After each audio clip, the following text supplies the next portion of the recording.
کا وہ مان سکے.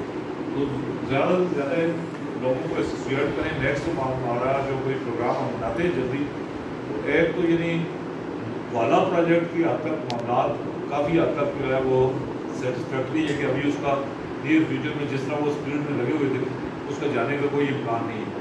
نیلم جیلم کے میٹیگیٹنگ میں اس کا آج کل ہمیں منظور گیلانی صاحب کا یہ 2-3 دن پہلے مجھے کافی دنوں بعد ان سے رابطہ ہوا، فون کا آیا تھا، تو وہ بھی ابھی ذرا آؤٹ آف ٹچ تھے. کہتے ہیں کہ نہیں دریا تو آج کل ٹھیک ہے بڑا. میں نے کہا کہ یہ تو 4 دن کی عیاشی ہے، یہ تو جب تک ٹنل ریپیئر نہیں ہوا تو یہ تو ہمیں کوئی اور دنیا کی ذاتوں سے تو ریلیف پوری طرح نہیں ملا. خدا کی عدالت سے جو تھوڑا ریلیف ملا ہے، لیکن یہ انٹرنل ریلیف ہے.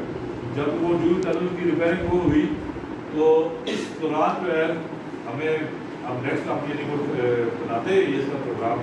ایک تو یعنی آپ سارے لوگ جو ہیں وہ جو اپنا واٹس ایپ گروپ ہے اس کو سے ٹچ خود بھی رہیں اور باقی سب لوگوں کو بھی اس میں شامل کریں جو لوگ اس میں اس کاز میں اس جدوجہد میں اگر پہلے نہیں بھی شامل تو جو اس میں انٹرسٹڈ ہے.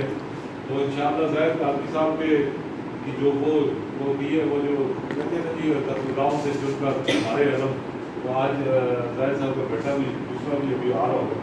تو انشاءاللہ جو ہے یہ تحریک جو ہے نا وہ دریاؤں سے اور اس سے ہٹ کے جو آزاد کشمیر کے لوگوں کے بنیادی حقوق اور اپنے ریاستی وسائل پہ اپنی جو ہمارا جو اس کی ہماری دسترس اور ہمارا اپنا کنٹرول اس کی تحریک میں جو ہے وہ انشاءاللہ یہ بدلے گی.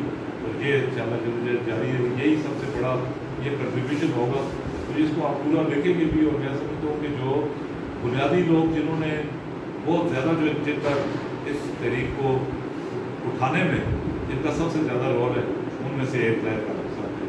تو اللہ تعالیٰ ان کو جنت میں جگہ دے اور انشاءاللہ ہمیں جو ہے اسی کردار کا مظاہرہ کرنے کی توفیق دے. آمین.